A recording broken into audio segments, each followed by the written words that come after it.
Good Okay. evening. My name is Jim Conlon, and welcome to this special edition of the RCB Radio Sports Show, West Clare, live at 92.5 and 94.8 FM, and online at www.rcb.ie. Tonight's show is being streamed on our YouTube channel, RCB Sport. I'm delighted this evening to welcome an all-star football cast, including the All-Ireland winning managers of John O'Mahony and Joe Kernan, along with Meath legendary footballer Stephen Bray, as we debate the top 10 Footballer of the Year winners, the Tesco Footballer of the Year winners, and the GPA Footballer of the Year winners from 2000 to 2019. And just before we come to Joe Kernan to start the ball rolling, I'm just going to call out the winners starting from 2000 all the way down to 2019 for our listeners. So in 2000, Seamus Moynihan from Kerry won the prestigious award.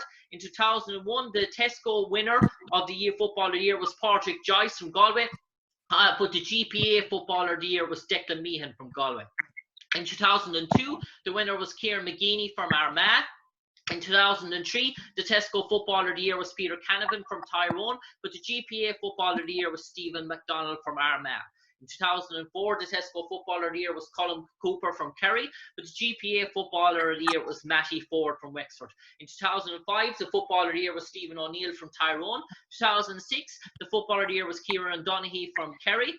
2007, the Footballer of the Year was Marco Shea from Kerry. 2008, Sean Kavanagh from Tyrone was Footballer of the Year. And 2009, the Tesco Footballer of the Year and the All-Star Footballer of the Year was Tomás O'Shea from Kerry, but the GPA Footballer of the Year was Paul Galvin from Kerry. 2010, the Footballer of the Year was Bernard Brogan from Dublin. 2011 was his older brother, Alan Brogan from Dublin. 2012, Carl Lacey from Donegal got the prestigious award. In 2013, the winner was Michael Dara McCauley from Dublin. 2014, the winner was James O'Donoghue from Kerry. 2015, the winner was Jack McCaffrey from Dublin. 2016, the winner was Lee Keegan from Mayo. 2017, our winner was Andy Moran from Mayo. 2018, the winner was Brian Fenton from Dublin. And lastly, the 2019 winner was Stephen Cluxton from Dublin. So if I can go to All-Ireland winning manager of Armagh, Joe Kernan first. And Joe, if I could have from reverse order your number 10 down to your number 5. Well, you're after mentioning 24 players there, and you know they're all rightly winners and great players. So the task hasn't been easy. But in 10th position, I picked Patrick Joyce. Patrick Joyce. 9th position, Tomás O'Shea. In 8th position, Brian Fenton. 8th position, Brian Fenton. In 7th, Sean Kavanagh from Tyrone. 7th, Sean Kavanagh. 6th, Alan Brogan. That's my first 5. 6th, Alan Brogan. And if I can come on to you, John Mahoney, so if I can get down in reverse order from 10 down to as far as number 5. Right, well, I suppose I tried to look on this as scientifically as I could. I think in those, 20 years, I think Dublin and Kerry have both won 7 All-Irelands each, as far as I'm aware. And I think the other team, actually, with being in most All-Irelands, was Mayo. So, I think that all of the winners that I've picked are winning All-Ireland players. Apart from number 10, I felt that, maybe I'm a bit biased here, but I felt that Mayo deserved some shout, and either Keegan or Moran might get in at number 10 there. And I literally could.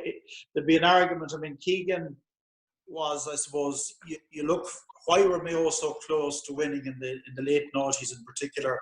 And I would say that, and you know, the Keegan was one of the reasons, and Moran was the other. So Keegan was probably one of the best half backs in the country for a good number of years. He got some crucial goals, all of that. Moran, I think what Moran did, he reinvented himself after his crucial knee injury, and you know, did the basic things of being the target man, his movement and his layoffs and so on. So I put, look at toss of a coin, really, either of them. Number 9 was Colin Cooper, because look, he was poetry in motion as far as I'd be concerned. He came on the scene in the early noughties. He had they had easy wins against Mayo in 06, 04 and 06.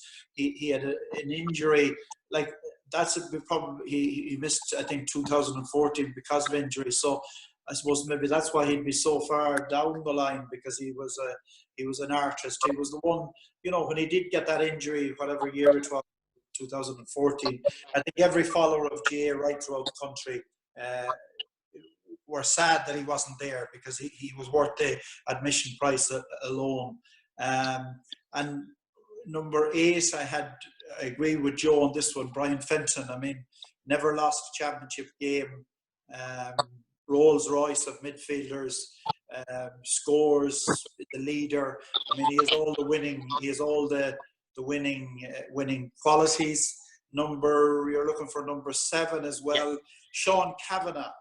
I had at number 7 because he was a ball winner. He was skillful. He was ruthless, as he showed the day that he took down Conor McManus, even though that wouldn't be, I suppose, he got a lot of criticism, especially from Mr. Brawley on that particular day. But he I suppose, you could argue that he was the provider, if you like, for the forward line, and for Canavan and Stephen O'Neill and these guys.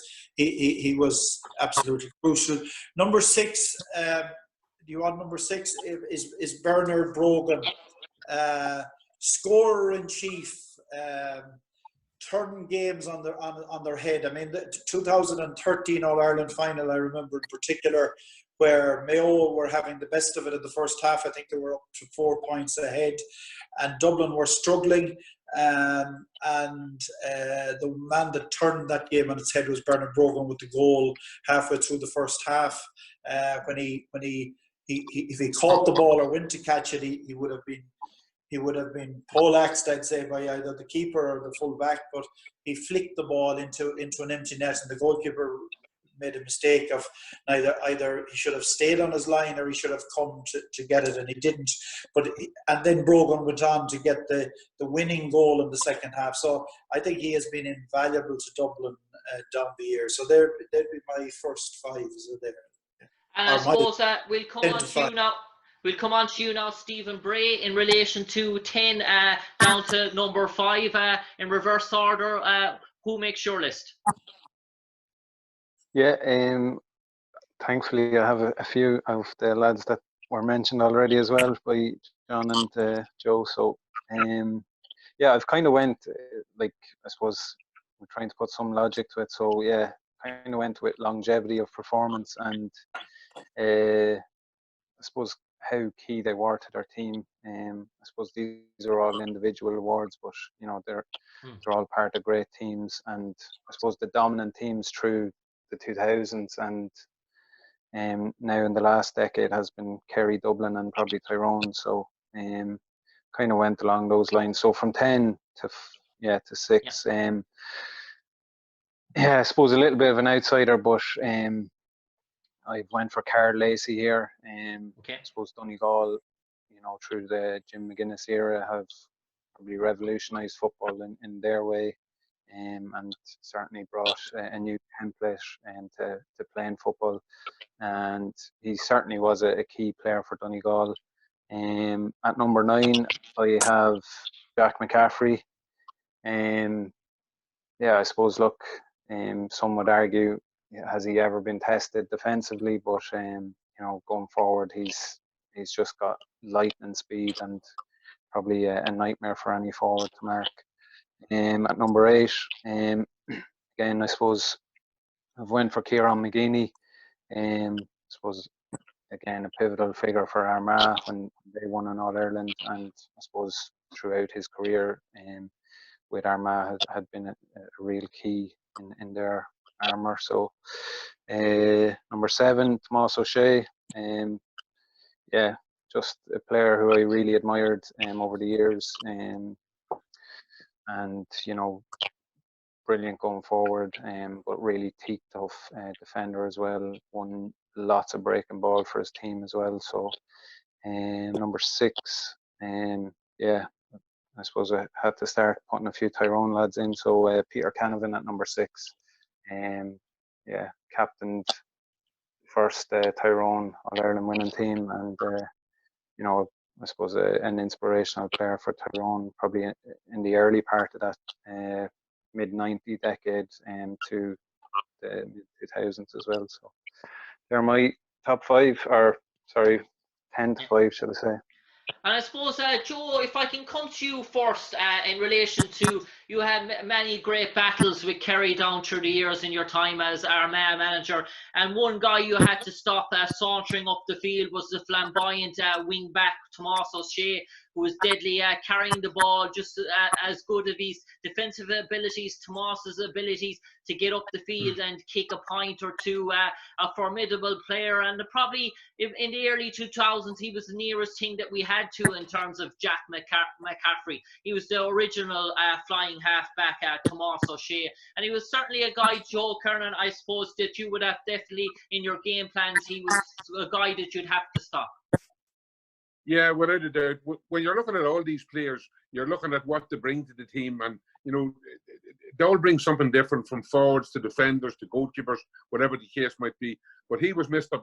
Dependable, not only in the high performance he gave every day. He was a leader.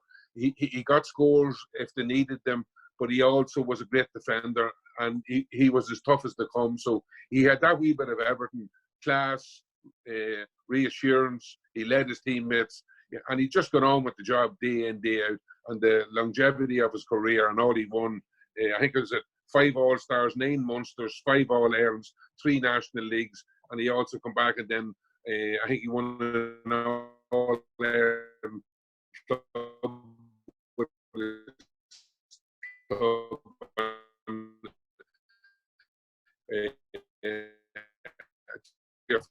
in his own club. So it's that.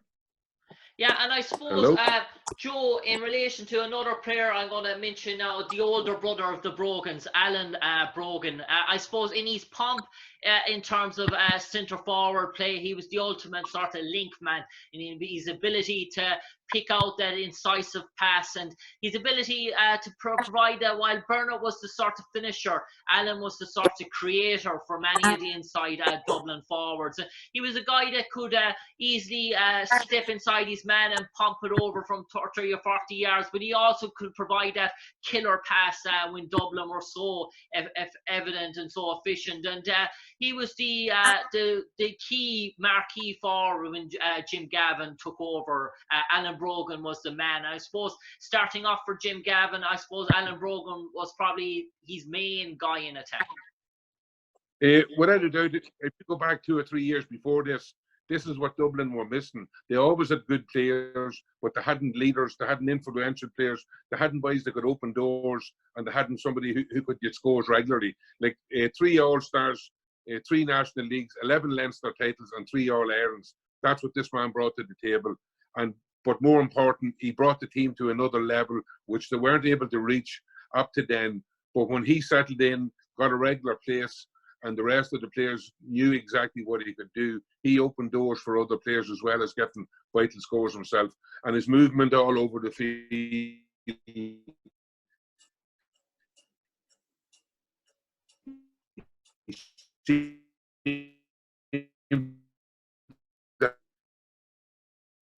have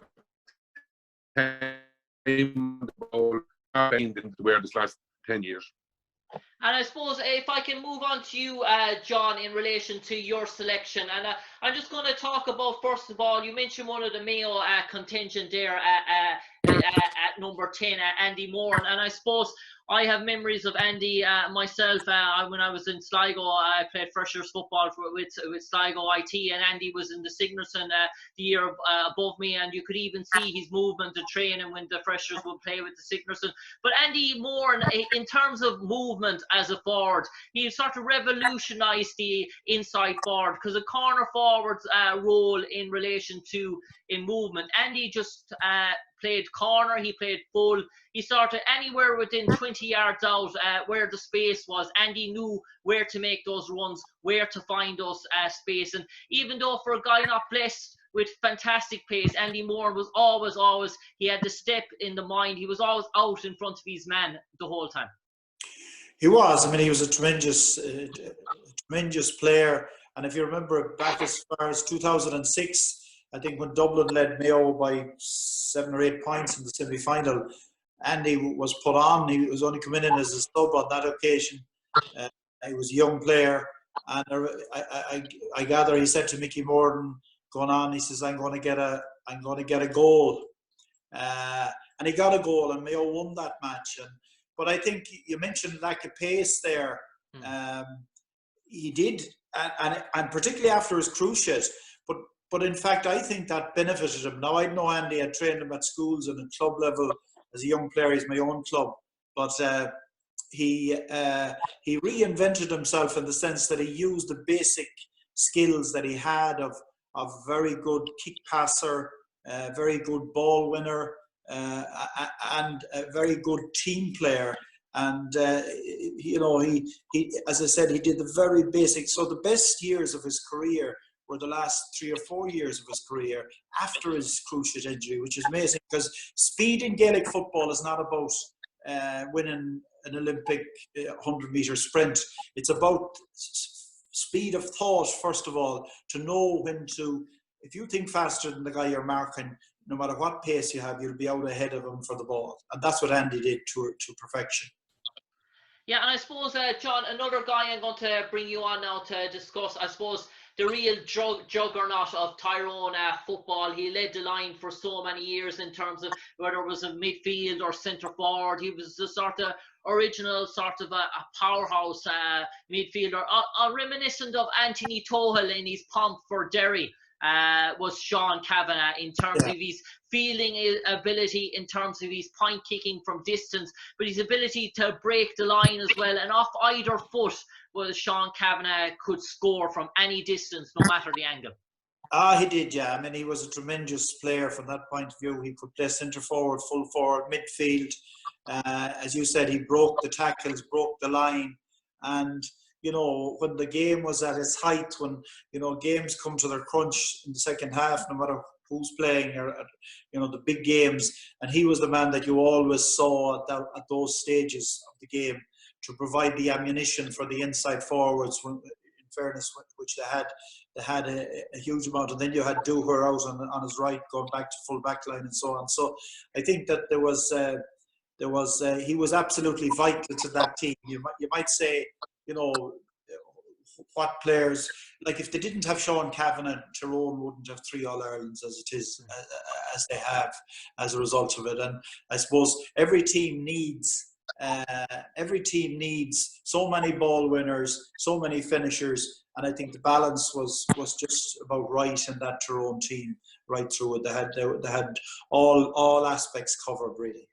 And I suppose, John, in terms of you as a manager, you've often seen times where teams are sort of reblooding and regenerating themselves. But Sean Kavanagh went through probably 2, maybe 3 transformations of a Tyrone team throughout his career. And he still had to be the linchpin in that team. When one Tyrone era ended, he stayed on for the second era, when that era, and then he sort of brought the third generation on before he departed it again. So how important is that in terms of a player that can stay on for that time and sort of regenerate and rebuild not only one side, maybe 2 sides around it? Yeah, well, I mean, obviously he was, as you say there, he was the link between all the 3 teams, and he would have commanded huge respect in the Tyrone dressing room. I've no doubt about that. And you know, especially even at a young age, when Cormac McAnallen unfortunately died tragically, he would have been another player of that Kavanagh type, you know, mold. And once he sadly passed away, I think Kavanagh was of the younger generation that came back. You know, I remember back in minor and under 21 days, he came right through there, and he was the link, and you know, he almost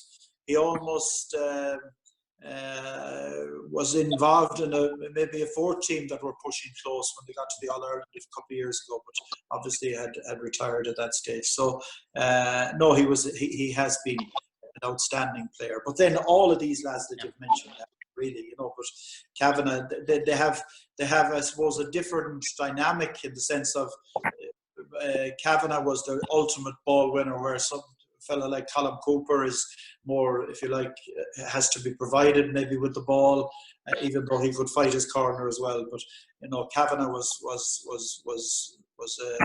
somebody who will always be remembered in Tyrone. And I suppose, Stephen, if I can bring you on to you now, Stephen, and in terms, you mentioned Carl Lacey, the All-Ireland winner from Donegal, the year Donegal broke through under Jim McGuinness, and I suppose Carl Lacey's role in terms of the halfback, he was the sort of guy that held up the middle, but he was so formidable bringing the ball out of defence, carrying the ball up the field in terms of Jim McGuinness' system. And Carl was the guy who probably started an awful lot of the moves for Donegal, spearheaded them out of the defence, the sort of mass breaks up the field. But also Carl Lacey was well able to finish, a guy that you felt that could play anywhere in the football field, from corner forward all the way back to cornerback. Is that a fair assessment about Carl Lacey's footballing ability, Stephen? Yeah, no, definitely 100%. Yeah, very comfortable player on the ball. I think just exactly what Jim McGuinness required in his kind of game plan. Someone that made sure that he made good decisions on the ball and didn't give it away cheaply. And yeah, he was, a good defender, a good tackler, and like you said, he popped up with some crucial scores for Donegal.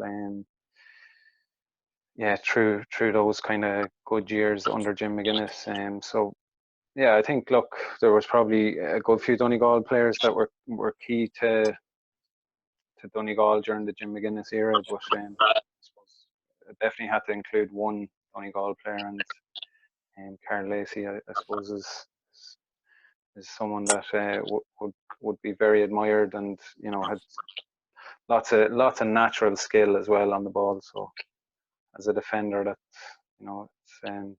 yeah, and I suppose, Stephen, in terms of Carl's stature and his physique, he wasn't the biggest man in terms of that Donegal team. Maybe you look at some of the players that Donegal had in McGee's and Frankie McLean, big physical guys, but Carl was very sort of fleet-footed in terms of his ability to step off either foot, and his ability to kick off either foot, but his ability to go through the gears at pace, acceleration. It's probably reminiscent of Ryan McHugh today for Donegal. Is that a fair assessment?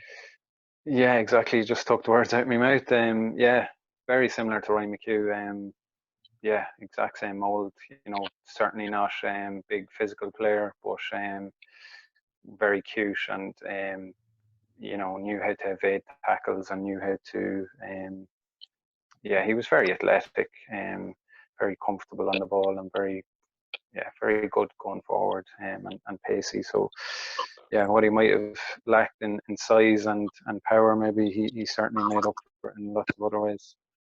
And I suppose if I could mention now another guy, I suppose he was Joe's captain when Joe won the All-Ireland for Armagh, and Kieran McGeeney at centre-back. And I suppose Kieran was the formidable brick house of a centre-back. If you look at in terms of your hurlings, your Kim McGraths, your Shawnee McMahons, Kieran McGeeney was the equivalent in football. He was the ultimate sort of a stopper, very ferocious in the tackle, a very good guy to rip out the ball and really knock the life out of forwards and really provide the counter-attack. When you look at turnovers when teams were attacking, Kieran McGeeney was probably the heart over. When you took the ball into contact against Kieran McGeeney, 9 times out of 10 you weren't coming back out with the ball. Yeah, no, definitely. I suppose I don't know Kieran that well, but I suppose the rumors were that he was, so dedicated to his sport, and they're people that I would really admire, and someone that really dedicates themselves and kind of gets the most out of themselves. And I think that's what Kieran McGeeney was like. He got the absolute maximum out of himself. And as regards toughness, I don't think there's too many players that, when it came to the Aussie rules or the international rules, the Aussies were backing down when he confronted a few of them. So I think that speaks volumes for Kieran McGeeney. So Yeah, and I suppose in today's modern game, Stephen, we see an awful lot of players, transitional sort of players in terms of the halfbacks, in terms of players moving up the field. But in terms of a rigorous sort of a defensive sort of structure in today's modern game, a guy that when runners are coming at him at pace, trying to break the tackle, trying to break inside the 40. It's very hard for defenders these days to hold up that sort of movement. But Kieran, in terms of Armagh, in terms of that defence, he was able to halt the attacker's progress many times in terms of just so the bodies could get around and cover and support. And in terms of that defending, that ability on your back foot when a guy is coming at pace, trying to break the line, it's an art in itself in terms of defending, Steve. Yeah, I suppose, look, the game has definitely moved on, and it's a different game than, I suppose, when Kieran McGeeney was really dominant. But I'm sure if he was still around now, he'd adapt and make sure that he was the best that he could be in the way the game is played now. I suppose, look, he's a tough defender, and his tackling and his physicality was what really stood to him. So I don't think too many got around him. And I suppose now, lads, we'll move on to the second part, and we'll come back around now to you, Joe, again. And if I can get in reverse order of your number 5 to your number 2, please. Okay. Well, I start off this time. Number 5 is Bernard Brogan, a man with an awful amount of medals, 4 All-Stars, 13 Leinsters, 5 National Leagues, and 7 All-Irelands. You know, what more can somebody give? But as John rightly said earlier on, his sharpness and cuteness inbound the full forward line, the scores he got all the time, made him a great player. Number 4 would be Peter Canavan, you know, the Peter Pan of Gaelic football. 6 All-Stars, 2 All-Irelands, 2 National Leagues, 5 Ulsters, and also then helped out his club win a couple of Ulsters and county titles as well. Great player. Number 3, Kieran McGeeney, the most determined man I ever met, a born leader, the most dedicated man. You know, he always felt there was more in the tank. Surprisingly, now I come to number 2, and I have Lee Keegan in here. This was my dream player, the man who could, you know, he was an attacking halfback first, but then he turned out to be the best man marker in Ireland. Nobody else could mark as tight as he could. You mightn't have liked it, but every team wanted somebody like Lee Keegan. And what did he do after marking the best player in the opposition? He'd go up and score a goal. So Lee Keegan was one of my dream players watching. Any team would love to have him. And unfortunately, he never got the All-Ireland, but he certainly got the respect all over Ireland. Has been one of the greatest players over the last 10 years. And I suppose, John, if I can come to you now, John, in reverse order from number 5 to number 2, please. Yeah, well, I slotted in here. It should be a tight call between 2 Northern heavyweights here. I suppose number 5, Kieran McGeeney. Joe's talked about him there, and like he was a key player in Joe's system. Again, at the time, I mean, it was such a simple plan, but he played in front of the D, and Tony McEntee kind of came back and played at centre back. And Joe can tell us more about that, but that's what it looked like to us anyway. But like the belief-wise calmness, keeping he was the, if you like, the glue that kept that defensive formation for Armagh for so long. I mean, they won 1 All-Ireland, but they were extremely unlucky not to win another one. And like that was ahead of its time at the time. McGeeney was there, and Canavan then would be number 4, is it? And again, like Canavan was in the veteran of his career, I suppose, when he won the All-Ireland in 2003, because he had played back in the 95 final, was it, against Dublin? But again, he was a leader. He was ruthless, and you could imagine the amount of respect that he was held in that dressing room. He was impossible to mark, and he allowed.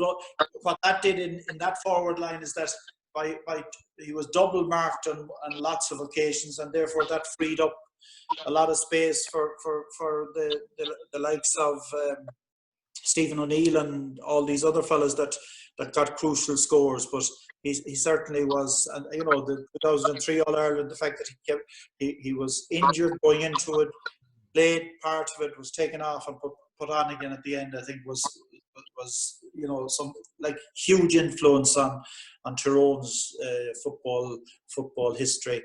That'd be down to number 3. I'd have Pádraig Joyce, and again maybe you know, because I know him so well and trained him for so long.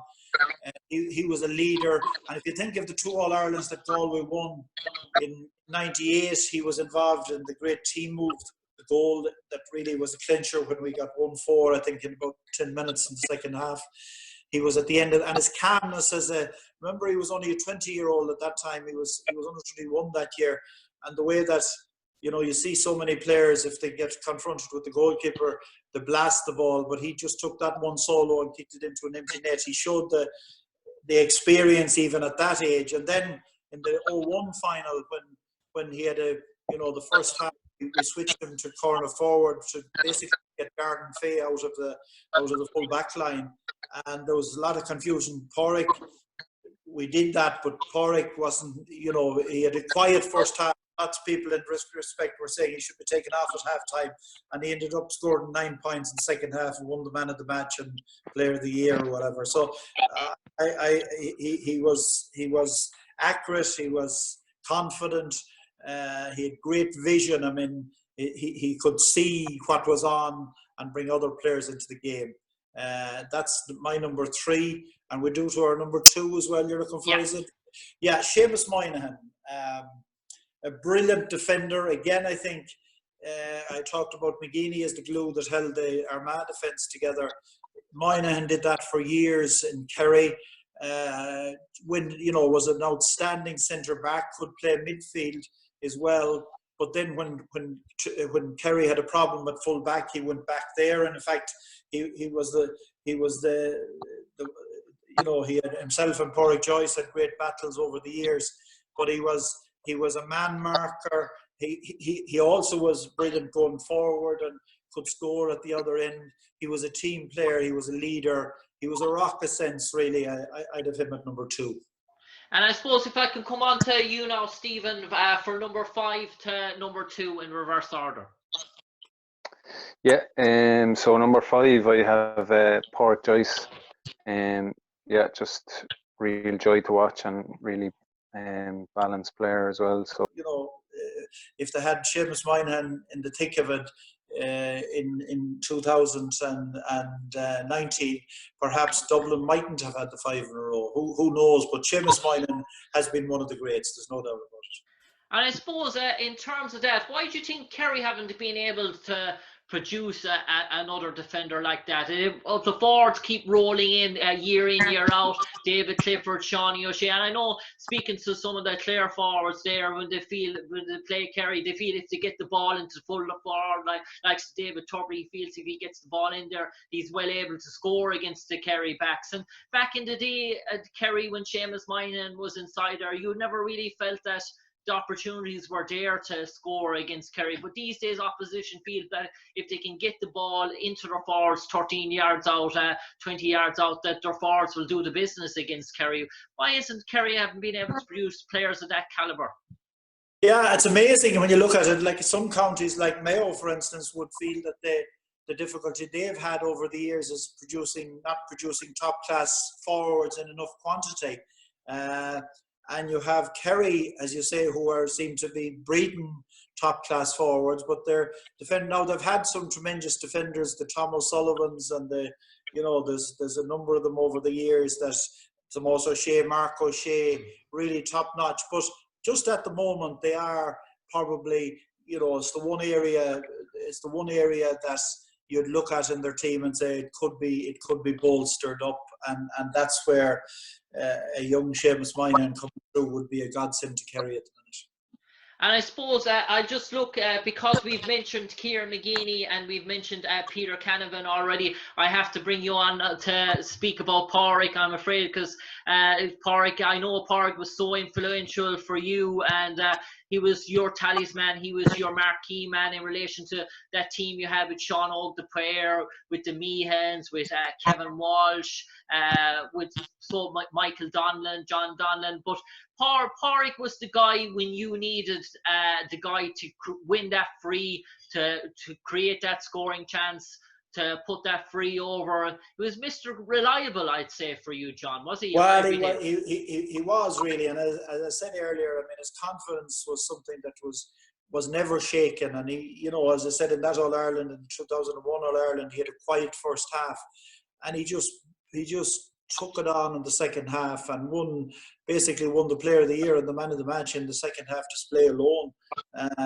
And he was that kind of player. I mean, he had the vision, he had brilliant peripheral vision, where he could pick out a player in a better position or whatever, and he was superb that way, and he was just an accurate finisher. You could always kind of mark down 5 or 6 points, and if he got the goal chance, he'd take that as well. So and then obviously he went on. All of that group, he probably was the one that played the longest.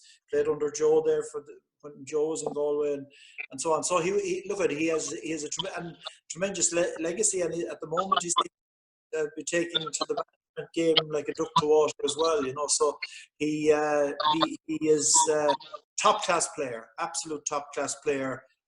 I know that there was an awful lot of brilliant players on that team, and you could go through them, but you know, Pádraig was a special player right from the time when he won the All Ireland with Jarlath's and back in '94 among that group as well. So he showed leadership all his life. He showed you know, the forwards, a marquee forward, and that's what.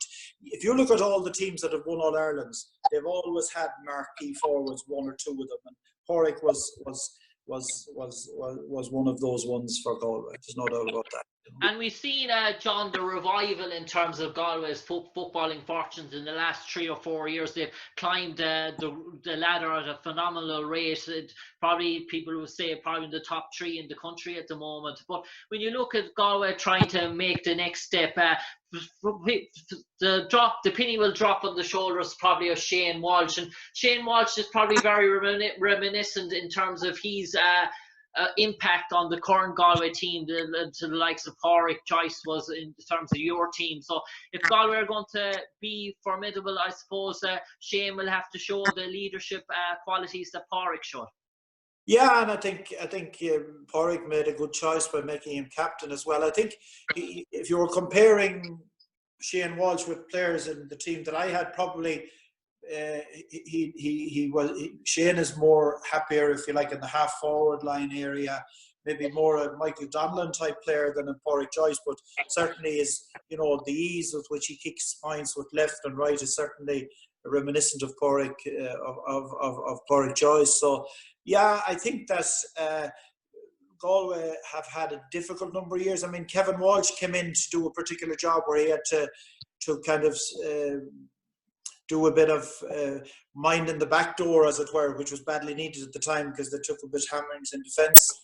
He did that exceptionally well, and I think Pádraig now has gone back a little bit more to the traditional Galway, you know, shoot out at O'Care, Corral stuff. And if they can combine, if they can get that bit of tightness in defence along with the fearless play up front and the teamwork up front and the ability to kick the ball quickly and move the ball quickly, I think Galway will be, you know, thereabouts. But you know, you have obviously Dublin, Kerry, Galway, Tyrone, maybe, or whoever else, Donegal are there as well. So that's all for us to get back to, and hopefully we'll see some ball at the end of the year.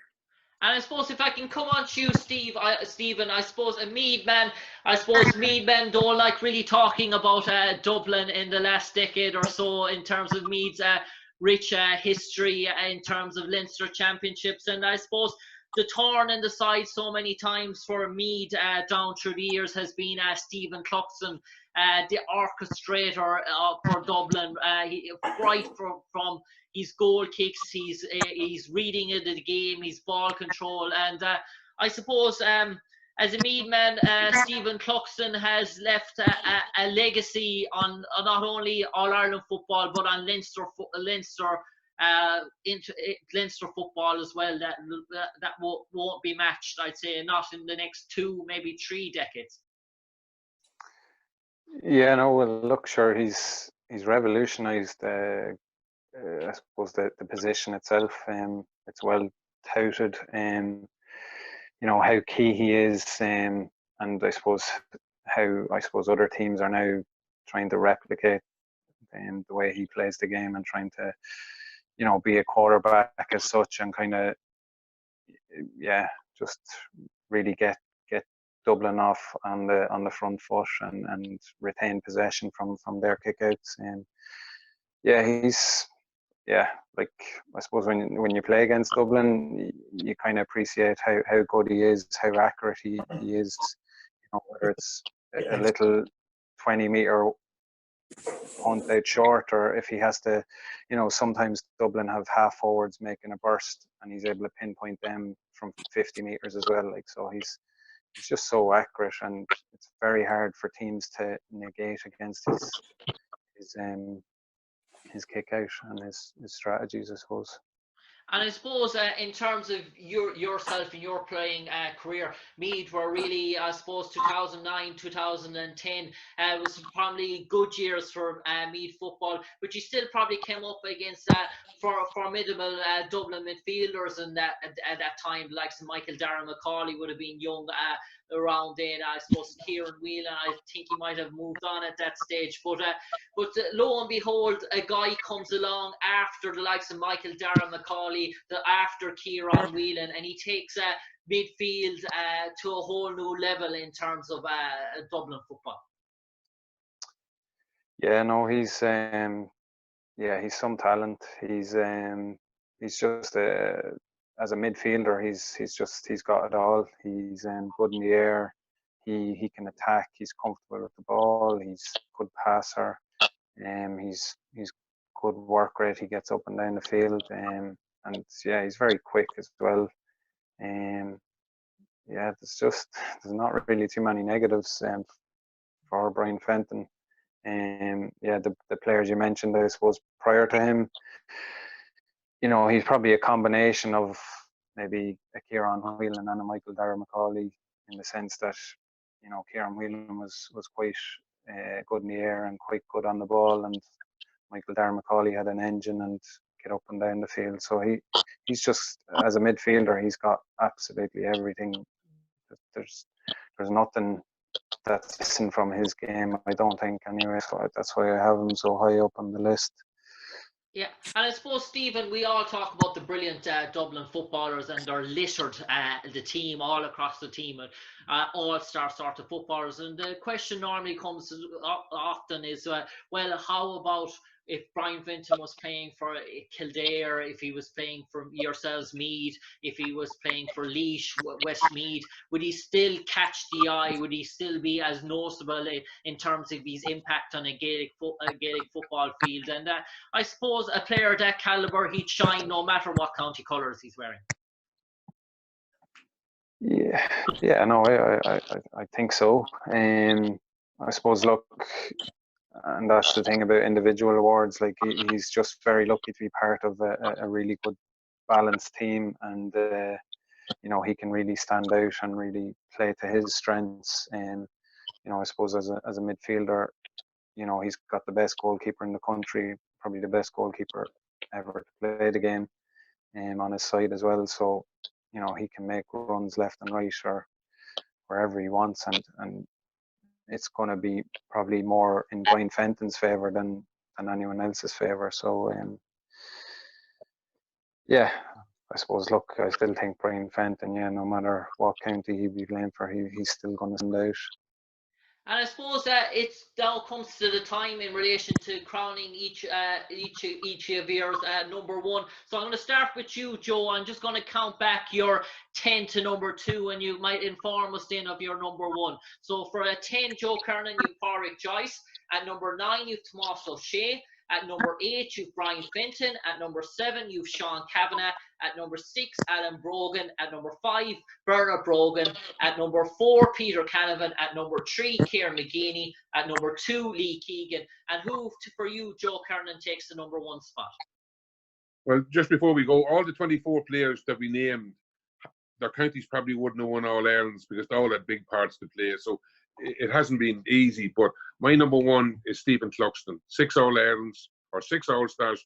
And they used to say years ago, there used to be complaints why Stephen Cluxton never got an All-Star. 7 All-Irelands, 5 National Leagues, 15 Leinster titles. You know, every team that wins needs a special player, somebody that can hold their team together. The length of his career, you know, how has he kept his hunger going, or how is he still so hungry? You know, he's changed the game, as Stephen has said there, with his kickouts. He's brought the game to a new level, but he now has become the best coach that ever played the game and has the biggest influence on the greatest team that ever played, winning 5 All-Irelands in a row. And that's why Stephen Cluxton would be my number 1. And I suppose, Joe, you mentioned he's revolutionised goalkeeping, but he's also created a pattern for new goalkeepers to follow. He's led Niall Morgan. We see Niall Morgan from Tyrone. We see Rory Beggan from Monaghan. And Stephen Cluxton's influence in terms of goalkeeping has maybe developed Niall Morgan's game to a new level. It's developed Rory Beggan's game to a level where these guys are almost as critical to their counties as what Stephen Cluxton is to Dublin. You can bring that with you, Madeline. And playing the game at the highest level that they're playing at. You know, a midfielder can make a mistake, a forward can make a mistake, a fullback or a goalkeeper makes a mistake. It's remembered for all time. Stephen Cluxton then puts more pressure on himself in the fact that he goes out and wants to take free kicks off the field. He scored the winner against Kerry a few years ago. You know, so it's amazing the appetite he has for bringing pressure on himself, coping with it, and then succeeding in what he wants to do by getting the scores, getting the perfect kickouts, covering the full back line, and then hitting that 50-yard ball out of his hands or a 20-yard pass out to the wing and sets up attacks.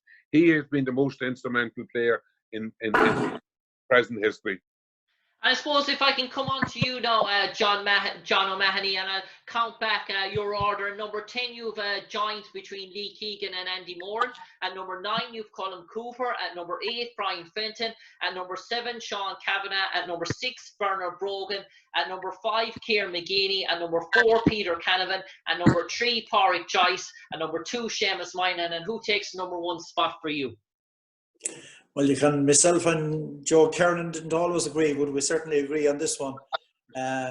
Stephen Cluxton would be my pick as number 1. He, as has been said already, he changed the face of Gaelic football.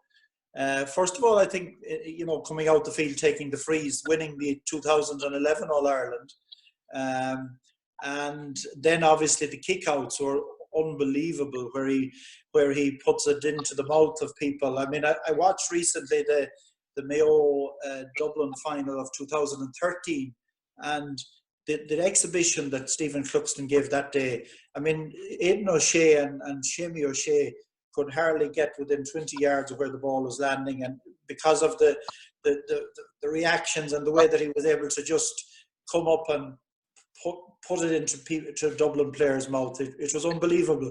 And you might say, well, this was a natural talent he always had. But I actually happened to be watching an under-21 All-Ireland in 2002 where Galway played Dublin. And Tommy Lyons was manager of Dublin and I was manager of Galway at the time. And actually Cluxton had serious problems with his kickouts in that game, and it was one of the reasons that we dominated the middle of the field. At the time, Joe Bergen and Kieran Comer. So, in other words, this was the way that, and I think, you know, when he described there in some interview, and he rarely gives interviews, but when he described about coming to the pitch an hour and a half ahead of training, the way that he has developed it over the years. You know, some people would say not only is he the best goalkeeper, but he's nearly the best midfielder because he influenced midfield so much with the way that he distributed the ball. Now there will be individual years. For instance, David Clark got an All-Star 2 years in a row, I think, during the period that Mayo and Dublin were head to head. And you know, like he has shown sometimes in an odd league game and stuff like that he's human. But I think overall he has been one player that has really stood out on top of the pile for me. I suppose, John, in terms of his longevity, Stephen, he's come up against many whippings in terms of the opposition's forward line. And one prominent whipping would have been the Kieran Donaghy, the star on top of the square, and his ability. But Stephen, for a man never big in sort of stature, he was never sort of phased, or even while Dublin might have problems themselves in the full back line, Stephen was never really caught out under the high ball himself. Yeah, he wasn't, and like he never panicked. That was a big thing. If you think of, I think the Kerry was in a semi-final, and I think Kerry got 2 goals near the end of the first half, and like Stephen Cluxton came out in the second half, so there's nothing had happened. Didn't phase him from the amount of kickouts he got away, saves. Even in last was it the drawn final or the replay final? He made some saves that were absolutely top drawer. So you know he has it all really, and you know he's such an ambassador for the J in the sense that and a role model for not just young goalkeepers but young players of how not to, you know, in any sense lose the run of himself. I think he's a tremendous example to any young player who wants to make it, and they can make it if they put in the time and the, you know, and maximize their talent. And Stephen Cluxton has done that in buckets, really. And I suppose I'll come on to you now, Stephen. I'll count back in terms of your 10 to number 2, and then you can provide us with your number 1. So that's Stephen Bray. At number 10, you had Carl Lacey. At number 9, you had Jack McCaffrey. At number 8, Kieran McGeeney. At number 7, Tomas O'Shea. At number 6, Peter Canavan. At number 5, Pádraig Joyce. At number 4, Sean Kavanagh. At number 3, Brian Fenton. At number 2, Stephen Cluxton. And for you, Stephen Bray, who takes the number 1 spot? Yeah, I suppose being an inside forward, I've kind of went with Colin Cooper.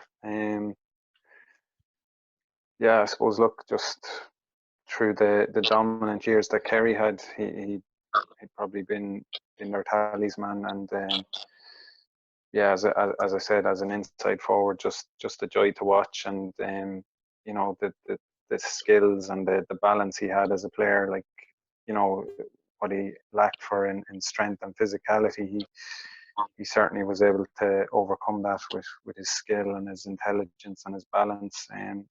So yeah, probably should have had a general consensus with me picking Stephen Cluxton at number 2. I probably should have had him at number 1 maybe, but yeah, we went with Colin Cooper anyway for number 1. And I suppose, Stephen, in terms of Cullum's ability and his consistency, game in, game out, of averaging maybe 3-4 points from play, averaging goals at crucial stages, and you always felt, no matter the occasion, to try and keep, you always knew going out of the game Colin Cooper was going to score. Maybe the target for opposition was to try and keep him under 5 points from play, and try and almost at all times try and stop Colin Cooper hitting the net, because when Colin Cooper grabs a goal for a Kerry, it sort of lifts Kerry to maybe a 16th man on the field.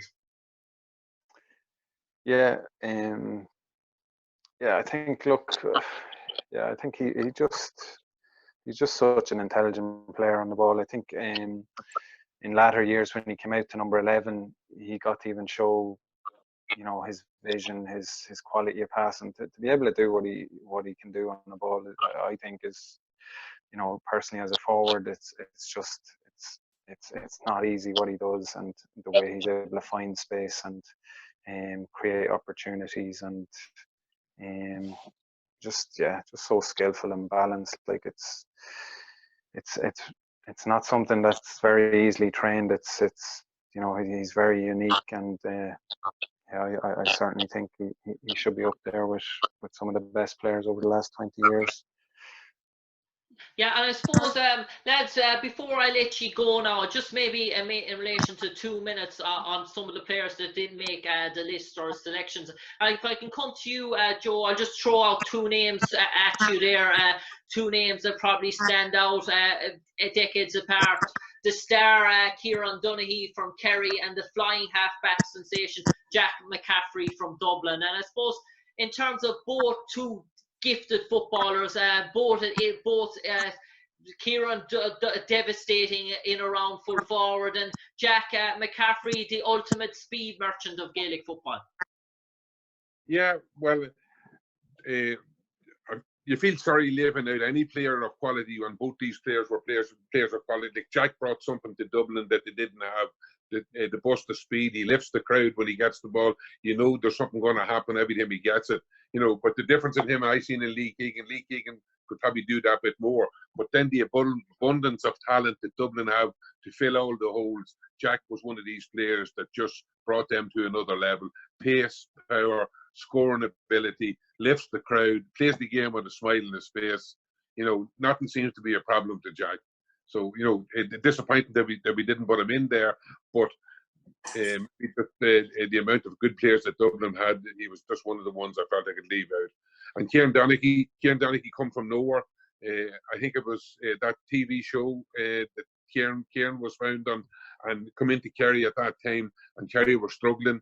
I think they lost the Munster Championship that year. They went in the back door, and on the way along the road in the back door, Donaghy become the star, which he rightly held on to that name for years. But he brought something new to Kerry that they didn't have from the Bomber, and it worked in the 70s and the 80s for the great Kerry team of the past, and it certainly worked with the combination that he had on the inside lane with Gooch, Tommy Walsh, etc., and all the other different forwards that were used in there.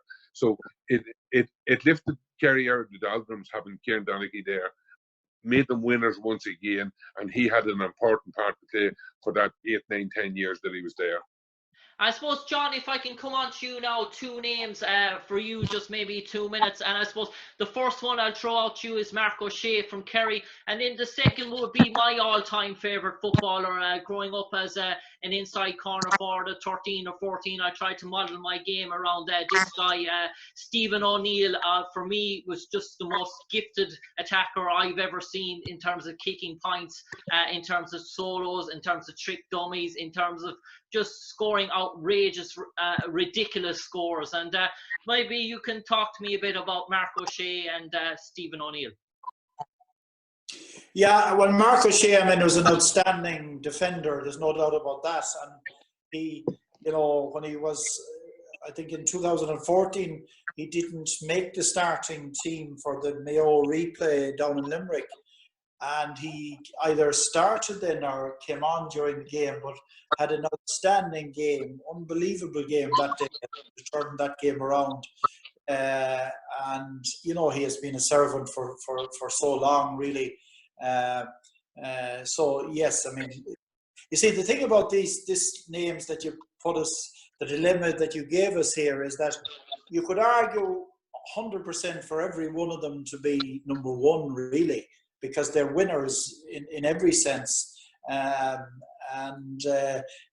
But that's not the way it's we had to come down to a decision. But Mark O'Shea, definitely, Tomas O'Shea, and Stephen O'Neill was superb. Now, I suppose why not Stephen O'Neill? Well, Stephen O'Neill, I think, didn't he opt out in 2005, was it, or 2008? So, you know, maybe he had enough of it at that stage or whatever, for a while. So I suppose longevity is the one thing that you go right through, and that would be maybe with Jack McCaffrey as well. I mean, he went abroad, obviously, for his career as a doctor, and then he had an injury, a fair few injuries as well. So, you know, but yes, Stephen O'Neill was a superb finisher, and I mean that's why Tyrone have 3 All-Irelands, really, to be honest. I think, you know, talk about people unlucky, like you mentioned there, because of the extra names that you gave us, you know, the Declan Meehans, the Stephen McDonald's, like, Joe would know this better than me, but we knew it because when we were playing against him,